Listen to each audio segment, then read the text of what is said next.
Chapter 24. Veruca in the Nut Room. Mr. Wonka rushed on down the corridor. The nut room, it said on the next door they came to. All right, said Mr. Wonka. Stop here for a moment and catch your breath, and take a peek through the glass panel on this door. But don't go in. Whatever you do, don't go into the nut room. If you go in, you'll disturb the squirrels. Everyone crowded around the door. Oh, look, Grandpa, look, cried Charlie. Squirrels, shouted Veruca Salt. Crikey, said Mike TV. It was an amazing sight. 100 squirrels were seated upon high stools around a large table. On the table there were mounds and mounds of walnuts, and the squirrels were all working away like mad, shelling the walnuts at a tremendous speed. These squirrels are specially trained for getting the nuts out of walnuts, Mr. Wonka explained. Why use squirrels? Mike TV asked. Why not use Oompa Loompas? Because, said Mr. Wonka, Oompa Loompas can't get walnuts out of walnut shells in one piece.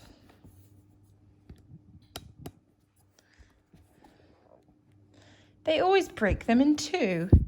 Nobody except squirrels can get walnuts whole out of walnut shells every time.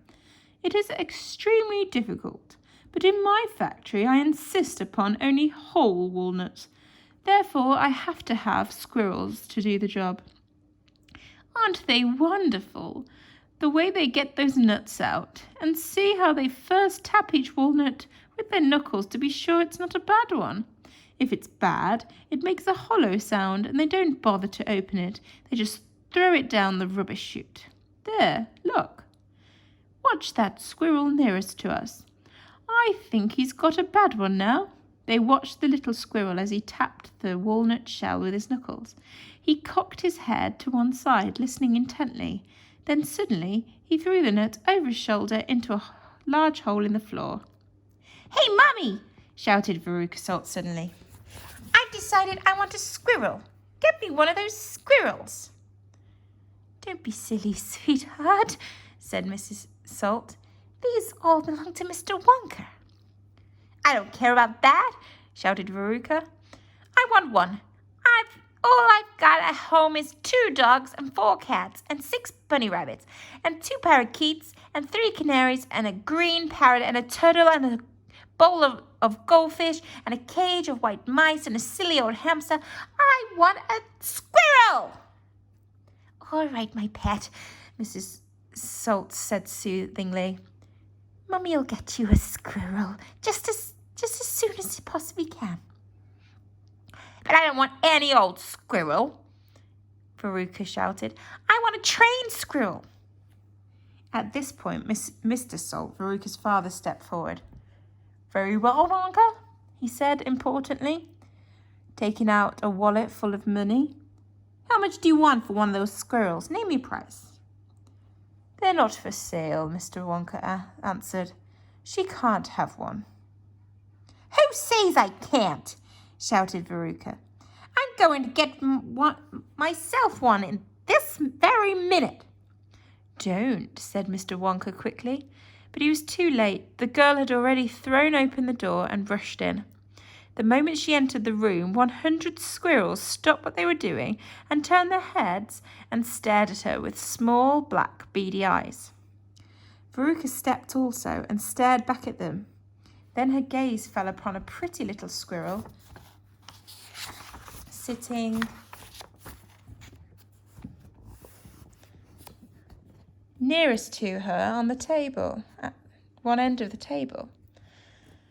The squirrel was holding a walnut in its paws. All right, Veruca said, I'll have you.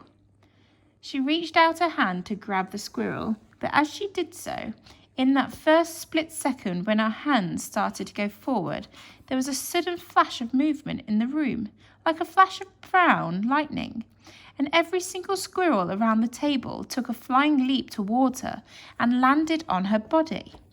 25 of them caught hold of her right arm and pinned it down. 25 more caught hold of her left arm and pinned that down. 25 caught hold of her right leg and anchored it down. 24 caught hold of her left leg.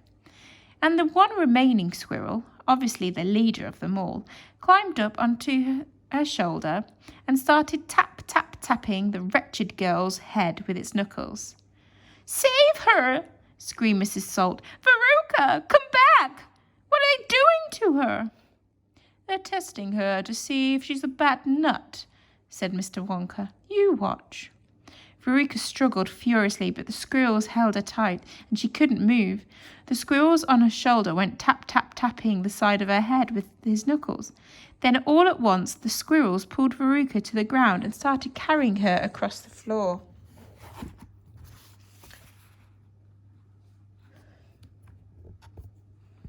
"My goodness, she is a bad nut after all," said Mr. Wonka. "Her head must have sounded quite hollow." Veruca kicked and screamed, but it was no use. The tiny, strong paws held her tightly, and she couldn't escape. "Where are they taking her?" shrieked Mrs. Salt. She's going where all the other bad nuts go," said Mr. Wonka. "Down the rubbish chute." "By golly, she's going down the chute?" said Mr. Salt, staring through the glass door at his daughter.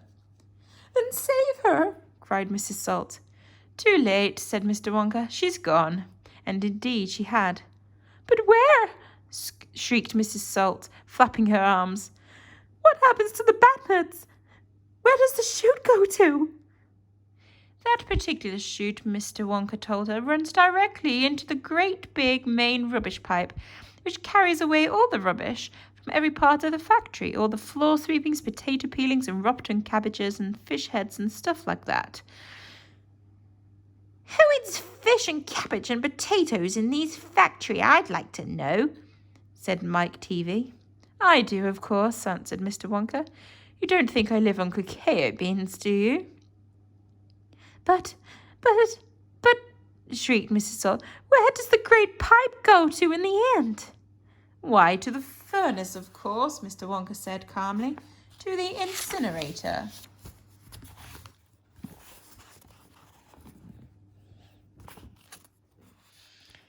Mrs. Salt opened her huge red mouth and started to scream.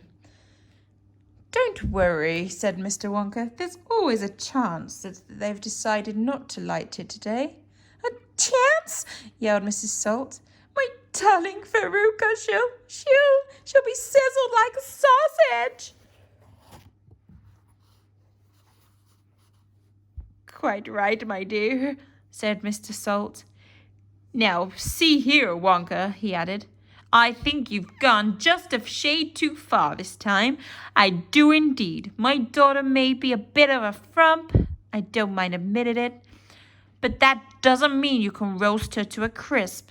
I'll have you know I'm extremely cross about this. I really am." "Oh, don't be cross, my dear sir," said Mr. Wonka. "I expect she'll turn up again sooner or later. She may not have gone down at all. She may be stuck in the chute just below the entrance hole, and if that's the case, all you've got to do is go in and pull her out again." Hearing this, both Mr. and Mrs. Salt dashed into the nut room and ran over to the hole and peered in. "Veruca!" shouted Mrs. Salt. "Are you down there?" There was no answer. Mrs. Salt bent further forward to get a better look. She was now kneeling right next to the hole with her head and her enormous behind sticking up in the air like a giant mushroom. It was a dangerous position to be in. She needed only one tiny little push, one gentle nudge in the right place, and that is exactly what the squirrels gave her. Over she toppled into the hole head first, screeching like a parrot. "Goodness gracious me," said Mr. Salt as he watched his fat wife go tumbling down the hole. "What a load of rubbish it's going to be today." He saw her disappearing into the darkness. "What's it like down there, Angina?" he called out.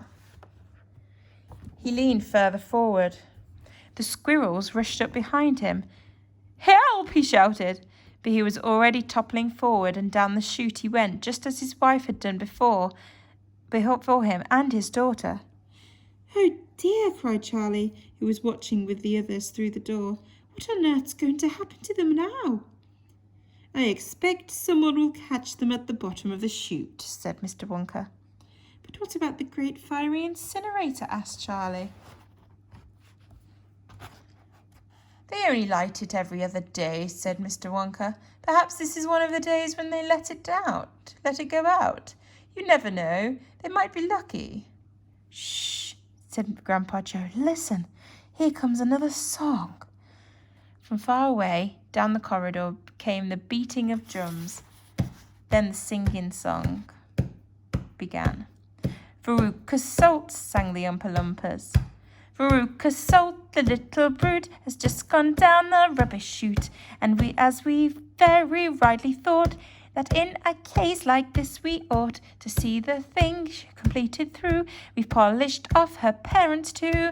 Down goes Veruca down the drain. And here perhaps we should explain that she will meet as she descends a rather different set of friends to those that she has left behind. These won't nearly be refined. A fish head, for example, cut this morning from a halibut. Hello, good morning, how d'ye do? How nice to meet you, how are you?" And then a little further down, a mass of other gathered round. A bacon rind, some rancid lard, a loaf of bread gone stale and hard, a steak that nobody could chew, an oyster from an oyster stew, some liverwurst so old and grey one smelt it from a mile away, a rotten nut, a peaky pear, one thing the cat left on the stair, and lots of other things as well, each with a rather horrid smell. These are Veruca's new-found friends, that she will meet as she descends, and this is the price she has to pay for going so far astray. But now, my dears, we think you might be wondering if this is really right, that every single bit of blame and all the scolding and the shame should fall upon Veruca Salt. Is this the only one at fault? For though she's spoiled and dreadly so, a girl can't spoil herself, you know. Who spoiled her then? Ah, who indeed? Who pandered her to every need? Who turned her into such a brat? Who are the culprits? Who did that? Alas, you need to look so far to find out who the sinners are. They are, and this is very sad, her lovely parents, Mum and Dad, and that is why we're glad they fell into the rubbish chute as well.